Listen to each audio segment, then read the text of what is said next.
திரும்பி 2000 ஆண்டுகளுக்கு முன்பதாக தோமா என்ற ஒரு தேவ மனிதனை இந்திய தேசத்துக்கு, இந்து தேசத்துக்கு அனுப்பினார். இந்து தேசம் என்று சொல்லப்பட்டிருக்கிறது. அவரை அனுப்பி 2000 ஆண்டுகளுக்கு பின்பதாக கிறிஸ்துவுக்கு பின்பு 50ஆம் 60ஆம் நூற்றாண்டளவிலே இந்தியா முழுவதும் இயேசு பிரசங்கிக்கப்பட்டார். இயேசுவை லட்சக்கணக்கான மக்கள் ஏற்றுக்கொண்டார்கள். தேசத்தில் ஒரு சமாதானமும் ஒரு விடுதலையும் கிடைத்தது. கிடைத்த விடுதலையும் சமாதானத்தையும் அங்கே மீண்டு வந்த ஆட்சியாளர்கள் என்ன செய்தார்கள்? அவர்கள் ஆரியர்கள் அங்கே புகுந்து அங்கே கிறிஸ்துவை சொல்லுகின்றவர்களை எல்லாம் அவர்கள் அழைத்தார்கள். தேசம் இரத்தத்தினால் நிறைந்தது. இன்று வரைக்கும் அந்த தேசத்திலே பசி, பட்டினி, வேதனை, துன்பம் அதிகமாய் காணப்படுகின்ற ஒரு தேசமாக இன்றைக்கு இலங்கையும் இந்தியாவும் இருக்கிறது. ஒரு இடத்திலே வசதி இருக்கிறது, ஒரு இடத்திலே வசதி இல்லை, ஒரு இடத்திலே அமைதி இல்லை, ஒரு இடத்திலே சமாதானம் இல்லை. இந்த சமாதானக்காரனாக இயேசுவை தேசம் ஏற்றுக்கொள்ளவில்லை. ஏற்றுக்கொள்வதற்கும் அவர்கள் ஆயத்தமாக இல்லை. அதனால் அன்பான தேவச்சனம், இதை கேட்கிற நீங்கள் இன்றல்ல என்றோ ஒரு நாள் இதை சிந்திப்பீர்கள். இந்த சிந்தனை உங்கள் வாழ்வை மாற்றும். உங்களுடைய சிந்தனைக்குள்ளாக ஆண்டவராக தேவன் எழுந்தருள்வார். இயேசு என்ற அந்த நாமத்திலே இந்த யூடியூப்பினூடாகவும் ஆண்டவரே இந்த ஜனங்கள் பார்த்து கொண்டிருக்கிற ஒவ்வொரு மக்களுடைய உள்ளங்களும் திறக்கப்பட்டு ஒரு சமாதானமான, ஒரு விடுதலையான ஒரு இயேசுவை இந்த பூமி காணும்படியாக இயேசுவின் நாமத்தினாலே வேண்டுகிறேன். இந்த வேதம் என்று சொல்லும் பொழுது இந்த வேதத்தை யார் எழுதினது என்று இங்கே வேதத்தில் எழுதி வைக்கப்பட்டிருக்கிறது. இந்த வேதம் எதற்காக எழுதி வைக்கப்பட்டது என்று எழுதி வைக்கப்பட்டிருக்கிறது. இவைகளை எல்லாம் நாம் அறிவிக்க வேண்டியவர்களாக இருக்கிறோம். இந்த வேதம் எழுதப்பட்ட காலங்கள் இதில் எழுதி வைக்கப்பட்டிருக்கிறது. எல்லாமே இதில் எழுதி வைக்கப்பட்டிருக்கிறது. ஆனால் யாருமே இதை சிந்தித்து வாசித்து மக்களுக்கு போதிக்க வேண்டும். என்னுடைய வாழ்க்கையிலே கூட இன்றைக்கு நான் இதிலே நினைக்கும் போது ஒரு சில காரியங்களிலே நான் மக்களோட ஒத்துப்போக வேண்டியவனாக காணப்படுகிறபடினா சில நேரங்களிலே நான் ஒத்துப்போகிறேன். அது தேவனுக்கு பிரியமானது அல்ல என்று எனக்கு தெரியும். இன்றைக்கு இந்த நாளிலே நான் இந்த செய்தியை கொடுப்பதற்கு முன்பதாக மிகவும் நான் மனதுக்குள்ளே யோசித்தேன். ஆண்டவரே, நான் பேசுகிற வார்த்தைக்கும் என் வாழ்க்கைக்கும் என்னுடைய நடவடிக்கைக்கும் சரியாக இருக்கிறதா? ஏன் ஒரு திரளான ஜனங்கள் இங்கே தேவனை தேடி வரவில்லை என்ற போது அவர் சொன்னது, முதலாவது நீ எனக்கு சாட்சியாக இருக்க வேண்டும். நான் அவருக்கு சாட்சியாக இல்லாமல் அவருடைய மக்களை, உண்மையான தேவ மக்களை, ஒரு ஆலயங்களுக்கு போறது போல கோடிக்கணக்கான மக்களிடத்துக்கு போகலாம், ஆனால் அவர்கள் எல்லோரும் உண்மையாய் போகிறார்கள் என்றால் இல்லை. உண்மையாய் தம்மை தேடுகிறவர்களுக்கு ஒரு நன்மையும் குறைபடாது. உண்மையாய் தேடுகிறவர்களுக்கு. அப்ப எங்களுக்கு ஒரு குறை இருக்குது என்றால் அதனுடைய காரணம் நாம் உண்மையாய் அவரை தேடவில்லை. இதுதான் வேதம் சொல்லுகின்ற காரியமாக இருக்கிறது. அதை நாங்கள் இன்றைய நாளிலே வேதத்திலிருந்து வாசிப்போம். நான் வாசிக்கிறேன். தீமத்து என்ற புத்தகத்திலே பவுலடிகள் சிறைச்சாலையில் இருக்கும்போது எழுதிய ஒரு நிருபம். அங்கே அவர் இந்த உலகத்தை விட்டு கடந்து போவதற்காக காத்து கொண்டிருக்கிற நாட்களிலே தனக்கு பின்பாக இந்த பூமியில ஆண்டவராகிய இயேசு கிறிஸ்து தனக்கு கற்பித்துக் கொடுத்ததை வனாந்திரத்திலே 14 ஆண்டுகளாக வனாந்திரத்திலே கற்றுக் கொடுத்தவைகளை இந்த உலகத்துக்கு சொல்லிவிட வேண்டும் என்று அவர் மிக வாஞ்சியாயிருந்தார். அந்த வேளையிலே தன்னோடு உத்தம சீசனாக இருந்த, உண்மையாய் ஆண்டவராகிய இயேசுவுக்கு சீசனாக இருந்த ஒரு சீசன் தான் இந்த தீமோத்தேயு. பவுலோடு உண்மையாகவும் உத்தமமாகவும் ஊழியம் செய்தவர் என்று அவர்களே குறிப்பிடுகிறார். இந்த புத்தகத்தை எழுதும் போது ஆகியோன் இதை சொல்லியிருக்கிறார். இங்கே நான் வாசிக்கும் போது, அன்றியும் கிறிஸ்துவுக்குள் தேவ பக்தியாய் நடக்க மனதாய் இருக்கிற யாவரும் துன்பப்படுவார். கிறிஸ்துவுக்குள் தேவ பக்தியாக தேவனோடு வாழ வேண்டும் என்று நினைக்கிறவர்கள் துன்பப்படுவார்கள். ஏன் துன்பப்படுவார்கள் என்று இங்கே வேதம் சொல்கிறது. பொல்லாதவர்களும் எத்தர்களுமானவர்கள் மோசம் போக்குறவர்களாகவும் மோசம் செய்கிறவர்களாகவும் இருந்து மென்மேலும் கேடுள்ளவர்கள் ஆவார்கள். எதனால இந்த கிறிஸ்துவை சொல்லுகின்றவர்களுக்கு துன்பம் வருகிறது என்றால், இங்கே வேதம் சொல்லுகிறது பொல்லாதவர்களும் எத்தர்களும் ஏமாற்றுக்காரர்களும். கிறிஸ்துவ என்ற பெயரை சொல்லி ஏமாற்றுகின்றவர்கள் இந்த பூமியிலே இருக்கிறபடினாலே உண்மையான அந்த மெய்யான இயேசுவை இந்த பூமியிலே காண்பிக்க முடியவில்லை. பெனிகன் என்ற தேவ மனிதன் கோடிக்கணக்கான மக்கள் அவருடைய வருகை என்பதாக இருக்கிறார்கள். லட்சக்கணக்கான மக்கள் இருந்திருக்கிறார்கள். 10,000 20,000 குறைந்து அவருடைய கூட்டங்களிலே பார்க்க முடியாது. அவ்வளவு ஒரு பெரிய தேவ மனிதன். ஆனால் அவர் தற்போது 2 தடவை டிவியிலே தோன்றி சொன்னார், இதுவரையும் நான் மக்களை ஏமாற்றி விட்டேன், என்னை மன்னித்துக் கொள்ளுங்கள் என்றவர் சொன்னார். காரணம் என்ன? அவருக்கு கொடுக்கப்பட்ட வரங்கள். இந்த உலகத்திலே நான் சொல்லுகிற ஒரு காரியம், உங்கள் ஒவ்வொருத்தரையும் படைக்கும் போது இறைவன் ஒரு வரத்தோடு தான் படைக்கிறார். அது எப்படிப்பட்ட மனிதனாக இருந்தாலும் சரி, ஒருத்தருக்கு ஒரு வரம் இருக்கும். அந்த வரம் அந்த மனிதனுடைய வாழ்க்கையிலே அவன் பொய் சொல்வதற்கும் அந்த வரத்தை பயன்படுத்தலாம், மெய் சொல்வதற்கும் அந்த வரத்தை பயன்படுத்தலாம். ஆனால் அந்த பொய் சொல்லுகிறதுனாலேயும் அவனுக்கு வெற்றி போன்ற காரியங்கள் நடந்து கொண்டே போகும். அதை பார்த்து அவன் நினைப்பான், ஓ, நான் கடவுள் சொல்லுகிறதை நான் செய்கிறேன், கடவுளுக்கும் எனக்கும் உறவு இருக்கிறது என்றால் சொல்லிக் கொள்வான். ஆனால் மெய்யாக அப்படியல்ல. அந்த வரம் அவனுடைய வாழ்விலே அவனுக்கு கொடுக்கப்பட்டது இறைவன் எடுத்துக் கொள்வதில்லை.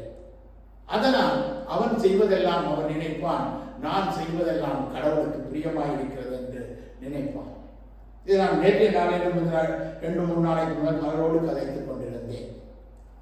உங்களுக்கு இருக்கிற வரத்தினாலே எனக்கு ஒரு தந்திரம் இருக்கிறது, தந்திர வழியிலே மோசம் போக்குறவர்களாகவும் மோசம் செய்கிறவர்களாகவும் இருந்து மென்மேலும் நாங்கள் கேடு உள்ளவர்களாக தான் மாற முடியுமே தவிர ஒரு நல்லவனாக இந்த பூமியிலே வாழ்ந்து மறிக்கவே முடியாது, வேதம் சொல்லுகிறது. அதனால கிறிஸ்துவை நீங்கள் மெய்யான கிறிஸ்துவை இந்த உலகத்திலே சொல்ல வேண்டுமே ஆனால், மெய்யான கிறிஸ்துவோடு கூட வாழ வேண்டுமே ஆனால் மிகவும் துன்பங்களை நீங்கள் சந்திக்க வேண்டியவர்களாக இருப்பீர்கள் என்று இங்கே வேதம் சொல்லுகிறது. ஏனென்றால் அவர் சொல்லுகிறார், 3ஆம் அதிகாரத்திலே 1வது வசனத்திலே சொல்லுகிறார், மேலும் கடைசி நாட்களிலே கொடிய காலங்கள் வரும் என்று அறிவாயாக. கடைசி நாட்களிலே கொடிய காலங்கள் வரும் என்று அறிவாயாக. எப்படி எனில் மனுஷர்கள் தற்பிரியராயும் பணப்பிரியராயும் வீம்புக்காரராயும் அகந்தை உள்ளவர்களாயும் தூசிக்கிறவர்களாயும் தாய் தகப்பன்மாருக்கு கீழ்ப்படியாதவர்களாயும் நன்றி அறிவில்லாதவர்களாயும் பரிசுத்தம் இல்லாதவர்களாயும் சுப அபாவ, அதாவது சுபாவம் என்று சொல்லும் போது ஒரு பெற்ற தாய் சகோதரங்களுக்குள்ளேயே ஒரு உறவற்ற நிலைமை, சுபாவ அன்பில்லை. உண்மையான ஒரு மனிதனுடைய வாழ்க்கையிலே தேவன் படைத்த போது இருந்த அந்த அன்பு அந்த மனிதர்களுக்குள்ளே இல்லை என்று வேதம் சொல்லுகிறது. இணங்காதவர்களாயும் அவதூறு செய்கிறவர்களாயும் இச்சையடக்கம் இல்லாதவர்களாயும் கொடுமை உள்ளவர்களாயும் நல்லோரை பகைக்கிறவர்களாயும் துரோகிகளாயும் துணிகரம் உள்ளவர்களாயும் இருமாப்புள்ளவர்களாயும் தேவ பிரியராயிராமல் சுபபோக பிரியராய் இருப்பார்கள். இவர்கள் எப்படி இருப்பார்களாம்? துணிகரம் உள்ளவர்களாயும் இருமாப்புள்ளவர்களாயும் இருப்பார்கள். தேவ பக்தியின் வேஷத்தை தரித்து, அதாவது நான் கடவுளோடு வாழுகின்றேன், நான் இயேசுவோடு வாழுகின்றேன், நான் இயேசுவோடு இருக்கிறேன், நான் 24 மணி நேரமும் ஆண்டவரோடு தான் வாழ்ந்து கொண்டிருக்கிறேன் என்று இவர்கள் சொல்லுவார்கள். ஆனால் இவர்களை வேதம் என்ன சொல்லுகிறது? துரோகிகளாயும் துணிகரம் உள்ளவர்களாயும் இருமாப்புள்ளவர்களாயும் தேவ பிரியராய் இல்லாமல் தங்களுடைய சுகபோகத்துக்காக தங்களுடைய நன்மைகளுக்காக அவர்கள் என்ன செய்வார்களாம்? தேவ பக்தியின் வேஷத்தை தரித்து அதன் பெயரை மறுதளிக்கிறவர்களாக இருப்பார்கள். இப்படிப்பட்டவர்களை நீ விட்டு விலகு. அல்லேலூயா. நீ என்ன செய்யலாம்? ஆண்டவர் சொல்லுகிறார், இறைவனோடு வாழுகின்ற ஒரு மனிதன் தீமோத்தேயுவை பார்த்து பவுலடிகள் சொல்லுகிறார், இப்படி செய்கிற மனிதர்களை விட்டு நீ விலகு. உனக்கு துன்பம் வரும், உனக்கு வேதனை வரும். ஏனென்றால் இவர்களோடு நீ போய் கொண்டிருந்தால் உன்னுடைய வாழ்க்கையை நீ சமாதானமாய் வாழவே முடியாது. ஏனென்றால் சொல்லப்படுகிறது, பாவங்களால் நிறைந்து பற்பல இச்சைகளினால் இழுவன் எப்பொழுது கட்டான். எப்பொழுது இந்த வார்த்தையை கேட்டு இந்த வேத சத்தியங்களை அவர்கள் அறிந்து கொண்டாலும், எப்பொழுதும் ஒருவரும் சத்தியத்தை அறிந்து உணராதவர்களாயிருக்கிற பெண்களுடைய வீடுகளிலே எப்படிப்பட்டவர்கள் நுழைந்து அவர்களை வசைப்படுத்திக் கொள்வார்கள், ஏமாற்றுவார். பெண்கள் ஏமாற்றி பணங்களை பெண்களிடத்திலே இருந்து உங்களுக்கு அது செய்கிறோம், இது செய்கிறோம், இப்படி செய்தால் அப்படி செய்தால் இது வரும் அது வரும் என்று பெண்களிடத்திலே சொல்லி பணங்களை அவர்கள் சூறையாடிக் கொள்வார்கள். ஆண்களை ஏமாற்ற முடியாத இந்த நேரத்திலே தெய்வங்கள் என்று சொல்லுகின்ற தெய்வங்கள் இதெல்லாம் உங்களுக்கு செய்யும், தெய்வங்கள் இதெல்லாம் தரும் என்று சொல்லி அந்த பெண்களை அவர்கள் ஏமாற்றி பணங்களை அவர்கள் புடுங்கிக் கொள்வார் என்று தீமோத்தேயுவுக்கு கடைசி காலங்களே கொடிய காலங்கள்.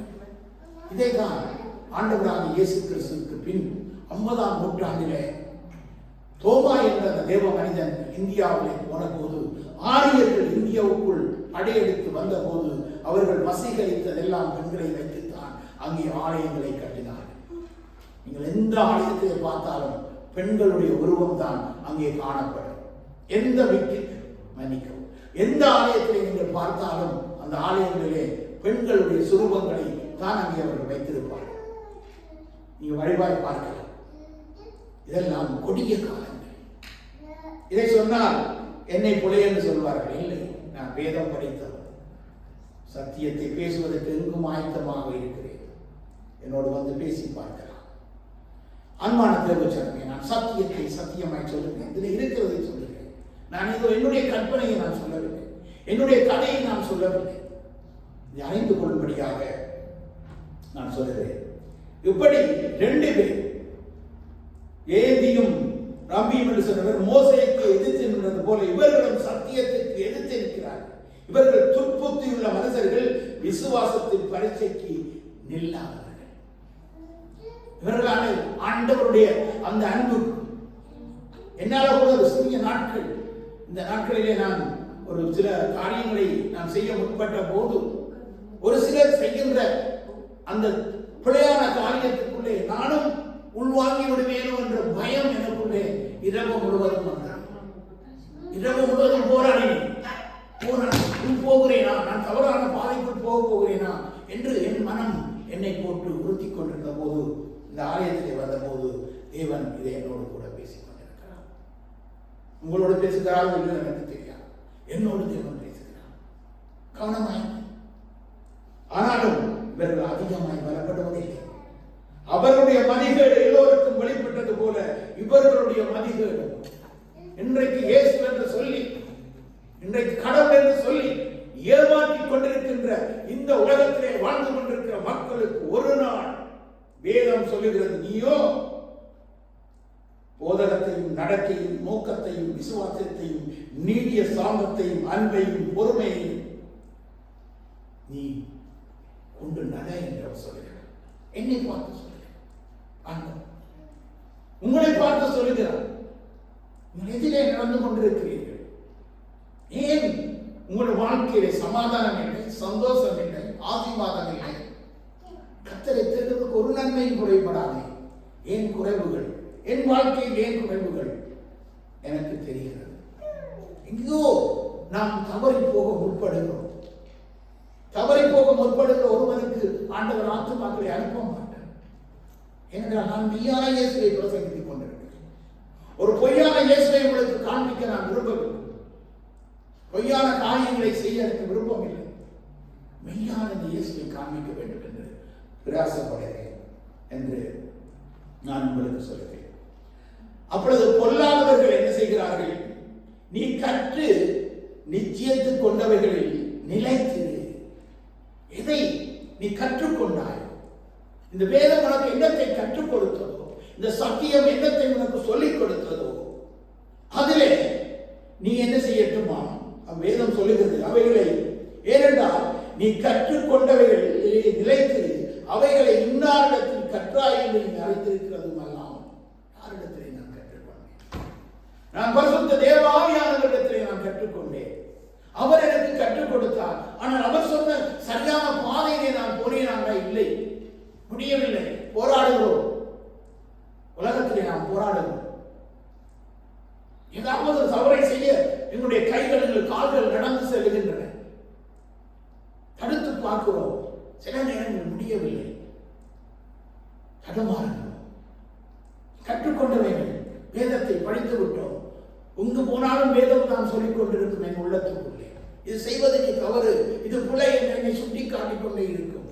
அந்த நேரங்களிலே செய்துவிட்டு பிறகு வந்து வேதனைப்படுவதை நான் என்னுடைய ஆத்மா வந்து வியாகரப்படுவதை நான் அறிந்திருக்கிறேன். காரணம் என்ன? நான் கற்றுக்கொண்டதிலே நிலைத்திருக்கவில்லை. அன்பான தேவச்சனமே, வேதம் சொல்லியிருக்கிறது, கிறிஸ்து இயேசுவை பற்றும் விசுவாசத்தினாலே உன்னை ரட்சிப்புக்கு ஏதுவாக ஆன ஞானம் உள்ளவனாகத்தக்க பரிசுத்த வேதத்தை நீ சிறு வயது முதல் அறிந்தாய். உனக்கு தெரியுமே, சிறு வயது முதல் இந்த வேதங்களை படித்திருக்கிறேன். இன்றும் படித்துக் கொண்டிருக்கிறேன். இரவிரவாய் படிக்கிறேன், பகல் பகலாய் படிக்கிறேன். ஆனால் என்னால் அந்த வேதத்தோடு ஒத்து போக முடியவில்லை. சில விஷயங்கள் நான் முடியவில்லை, தடுமாறுகிறேன். ஆனால் எல்லாரும் வடை என்று சொல்லுகிறார்கள். நான் பரிசுத்தன் பரிசுத்தவான் என்று சொல்லி ஒருவரும் இல்லை பூமியிலே. வேதம் சொல்லுகிறது பரிசுத்தவன் ஒருவராகிலும் இல்லை, ஒருவரும் இல்லை. நானும் இல்லை, ஒருவரும் இல்லை. வேதம் சொல்லுகிறது, நான் சொல்லவில்லை.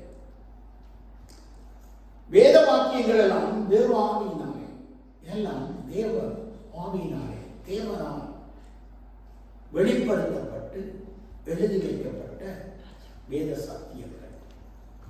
இந்த சத்தியத்திலே ஒருவன் வாழ்வானானால் அவனுடைய வாழ்விலே மரணம் இல்லை. சத்தியப்படி ஒருவன் வாழ்வானானால் அவனுக்கு இந்த பூமியிலே மரணம் இல்லை. ஆனால் முடியாதவனால் தான் மரித்து போகிறான். ஏனென்றால் அவனால் ஓட முடியவில்லை. அவனுடைய பாவங்கள் அவனை சுற்றி பிடித்து அவனை கொண்டு போய் அழுத்தி அவனை நிலத்தோடு நிலமாய் சேர்த்து விடுகிறார். ஆனால் இதை உண்மையாய் பின்பற்றின தேவ மனிதர்கள் அவர்கள் காலம் காலமாக வாழ்ந்தார்கள் என்று வேதம் சொல்லுகிறது. நோவா என்ற மனிதன் 500 வயதுக்கு மேல் வாழ்ந்தார். அவன் நீதிமான், உத்தமனாயிருந்தார். உத்தமனும் நீதிமானாயிருந்தார். 500 வருடங்கள் என்ன, 1000 வருடங்கள் கூடி வாழ முடியும். ஆனால் முடிகிறதா என்பதுதான் அதைத்தான் இங்கே சொல்லப்படுகிறது வேதத்திலே. வேத வாக்கியங்கள் எல்லாம் தேவ ஆவியினால் அருளப்பட்டிருக்கிறது. தேவனுடைய மனுஷன் தேறினவனாகவும் எந்த நற்கிரியை செய்ய தகுதி உள்ளவனாகவும் இருக்கும்படியா இந்த வேதத்தை கையிலே ஏந்திரவன் நல்ல கிரிகைகளை, அவனுடைய வாழ்வை, அவனுடைய வாழ்க்கை, அவனுடைய பாதைகள், அவன் பேசுகிற பேச்சுக்கள், அவனுடைய சிந்தனைகள் எல்லாமே நேர்மையானதாக, உண்மையானதாக இருக்கும். அப்படி ஒரு மனிதனால் வாழ முடியாத இந்த சூழ்நிலை வந்த போதுதான் ஆண்டவராகிய இயேசு கிறிஸ்து இந்த பூமியிலே இறங்கி மனிதனாக வந்து அவர் அந்த 33 ஆண்டுகள் இந்த பூமியிலே வாழ்ந்து காண்பித்தார். அவர் வாழ்ந்து காண்பித்ததினாலே அவர் மனிதனாக தான் வாழ்ந்து காண்பித்தார். அவருக்கு கொடுத்த, அவர் பிறக்கும் போது கொடுத்த வரம் ஒன்று இருந்தது. ஆனால் இறைவனால் கொடுக்கப்பட்ட ஒரு வரம் இருந்தது. எங்கும் சுற்றி திரிந்து நன்மை செய்கிறவராயிருந்தார். அவர்கள் வியாதிகளை குணமாக்கினார், நோயாளிக்கு சுகம் கொடுத்தார், பசியானவருக்கு சாப்பாடு கொடுத்தார். ஏன் எங்களால் முடியவில்லை? ஏன் நாங்கள் இன்றைக்கு இந்த வேதத்தை கொண்டு சுற்றி திரிகிற எங்களால் முடியவில்லை? மற்றவனிடத்திலே போய் கையேந்தி கொண்டு நிற்கின்றோம். இந்த வேதத்தை வைத்து பணம் சம்பாதிக்க நினைக்கிறோம். ஆனால் வேதம் என்ன சொல்லுகிறது? இது பணம் சம்பாதிக்கின்ற வேலை அல்ல. இது இலவசமாய் இறைவன் கொடுத்ததை இலவசமாய் கொடுக்க வேண்டும். பூமியில நீங்கள் கை கால் இருக்கிறது, வேலை செய்து வாழ. இதை தூக்கி கொண்டு காலையிலிருந்து திரிந்து வீடு வீடாய் பணம் சேகரித்து அதிலே வாழ சொல்லி இந்த வேதம் சொல்லவில்லை. இதை சொன்னால் இவர் பிள்ளையாக பேசுகிறார் என்று சொன்னால் வாருங்கள் பேசி பார்க்கலாம். இந்த வேதம் சொல்கிறது என்ன? எந்த வேதமாக இருந்தாலும், இன்றைக்கு வேதம் என்றாலும் கொண்டு வாருங்கள், அசுர வேதம் என்றாலும் கொண்டு வாருங்கள், 5 வேதங்களையும் கொண்டு வாருங்கள், இந்த வேதத்தையும் கொண்டு வாருங்கள், புத்த வேதத்தை கொண்டு வாருங்கள், எந்த வேதம் வேண்டும் என்றாலும் கொண்டு வாருங்கள், பேசி பார்க்கலாம். ஹல்லேலூயா. ஏனென்றால் வேத எழுத்துக்கள் எல்லாம் தேவனால் எழுதப்பட்டிருக்கிறது. தேவ ஆவியானவர் அதை கொடுத்திருக்கிறார் என்று வேதம் சொல்லுகிறது. இது என்னத்துக்கு? இந்த வேதம் ஏன் எழுதப்பட்டு, இந்த புத்தகம் ஏன் கொடுக்கப்பட்டது? இங்கே சொல்லப்படுகிறது. என்னத்துக்காக? அவைகள் உபதேசத்திற்கும் மனிதனுடைய வாழ்க்கையை எப்படி வளமாக வாழ முடியும் என்பதை கற்றுக் கொடுப்பதற்கும், சீர்திருத்தலுக்கும், சீராக மனிதன் வாழ்வதற்கு, சீரான ஒரு வாழ்க்கை வாழ்வதற்கு, இந்த பூமியிலே சீராக ஒரு குடும்பமாக சந்தோஷமாய் மகிழ்ச்சியாய் வாழ்வதற்கும், நீதியை படிப்பித்தலுக்கும், நீதி எது நீதி எது நீதி இல்லை, எது உண்மை எது உண்மை இல்லை என்று சொல்லிக் கொடுத்ததற்கும் பிரயோஜனம் உள்ளவையாக இருக்கிறது. அதற்கு தான் இது எழுதி வைக்கப்பட்டிருக்கிறது. இதை வச்சு காசு சம்பாதிக்கிறதுக்கு எழுதி வைக்கப்படவில்லை. இது மனிதனுடைய வாழ்க்கையை, மனிதனுடைய ஆன்மீக ரீதியிலே இறைவனும் மனிதனும் ஒன்றாக நடக்க வேண்டும் என்பதற்காக இந்த வேதம் எழுதி வைக்கப்பட்டது. இதை சிறு வயதிலே என்னுடைய அப்பாவோ கற்றுத் தந்திருந்தால் என்னுடைய வாழ்க்கையில 20 ஆபரேஷனை தவிர்த்திருக்கலாம். கற்றுத்தரவில்லை. அதனால் 20 ஆபரேஷன் சரீரத்திலே ஒரு பாவத்தை செய்து விட்டேன் என்று மக்களை திரட்டிக் கொண்டிருக்கிறார்கள். காரணம் என்ன? இதை சிறு வயது முதல் இந்த வேதத்தை கையில் எடுத்து கற்றுத்தர யாரும் இருக்கவில்லை. இன்றைக்கு நாங்கள் கற்றுக் கொடுக்கிறோம் எங்களுடைய பிள்ளைகளுக்கு. என்னால் சொல்ல முடியும், பிள்ளைகள் சரியான முறையிலே நீதியான முறையிலே பாதையை நடத்துவதற்கு இந்த வேதத்தை நான் சொல்லிக் கொடுக்கிறேன். காலையில் எழுப்பி என்ன கேட்டேன் சலமோனிடத்திலே, ஐயா ஒரு நாளைக்கு 2 வசனம் வாசி வேதத்திலே. இந்த இயேசுதான் அப்பாவை காப்பாற்றி இவ்வளவு காலம் வைத்திருக்கிறார். ஹல்லேலூயா. நீ நடக்க வேண்டிய வழியிலே ஒரு பிள்ளையை நடத்து. ஒரு முதிய வயதிலும் அதை விட்டாங்க. சிறு பிள்ளைகளே அவனுக்கு இந்த வேத எழுத்துக்களை சொல்லிக் கொடுத்து இந்த வேத சத்தியத்தின்படி அவனை வாழ கற்றுக் கொடுத்து அந்த பிள்ளை முதி வயது வரும்போது அவன் சமாதானமாய் சந்தோஷமாய் மகிழ்ச்சியாய் வாழுவான். நாங்கள் வாழ முடியவில்லை, எங்களுக்கு சொல்லித்தரவில்லை. இந்த வேதத்தை கையில் இருந்த போது 30 வயசு உலகத்தில் எல்லா பாவமும் செய்தார்கள். இந்த சத்திய வேதம் உங்களுடைய வாழ்க்கைக்கு எதிர்க்காக என்பதை நீங்கள் அறிந்து கொண்டால், இது வேதம் சொல்லுகிறது அவைகள் உபதேசத்திற்கும் கடிந்து கொள்ளுதலுக்கும் சீர்திருத்தலுக்கும் நீதியை படிப்பித்தலுக்கும் பிரயோஜனமாக இருக்கிறது. இந்த 15 ஆண்டுகளுக்கு மகனுக்கு நான் கற்றுக் கொடுத்தது தான் உங்களுக்கு கற்றுக் கொடுக்கிறேன். இப்படியெல்லாம் ஐயா நீதி இருக்கிறது, ஐயா இப்படியெல்லாம் நீதியாய் வாழ வேண்டும், பொய் சொல்லக்கூடாது, இந்த காரியம் செய்யக்கூடாது, ஏசப்பா சொல்லி இருக்கிறார், ஏசப்பா சொல்லி இருக்கிறார் தான் இவருக்கு சொல்லிக் கொடுக்கிறேன். அது பக்கத்தில் இருக்கிறார், கேட்டுக்கொள்ள. எங்க வீட்டில் வச்சு போட்டு வந்து இங்கே சபையை பேசுவதில்லை. என் பிள்ளை சொல்ல வேண்டும், என் மனைவி சொல்ல வேண்டும், இவர் இதை பேசுகிறவர் இதை உண்மையாய் பேசுகிறார், வேற யாரும் எனக்கு தேவையில்லை. 2 பேரும் எனக்கு சாட்சி சொல்ல வேண்டும். அப்படி இல்லைன்னா இதை வைத்து விட்டு நான் மூடி வைத்து விட்டு வீட்டை வேற வேற பார்த்து கொண்டார். பணம் சம்பாதிக்க எனக்கு தெரியும், பணத்துக்காக நான் பேசவில்லை. இந்த சத்தியம் அழிந்து போகக்கூடாது. இது எங்கள் மக்கள் அறிந்து கொண்டு எங்களுடைய பிள்ளைகள் எப்படி சுகமாய் சந்தோஷமாய் மகிழ்ச்சியாய் வாழ்கிறார்களோ அதே போல இந்த பூமியில் இருக்கிற ஒவ்வொரு மனிதரும் வாழ வேண்டும் என்பதற்காக தான் ஒவ்வொரு ஞாயிறும் வந்து எதிரே நின்று தேவனை துதித்து ஆராதித்து இந்த சத்தியத்தை எடுத்து இந்த யூடியூப் மூலமாக இந்த உலகத்துக்கு நான் சொல்லிக் கொண்டிருக்கிறேன். அன்பான தேவனே, இதை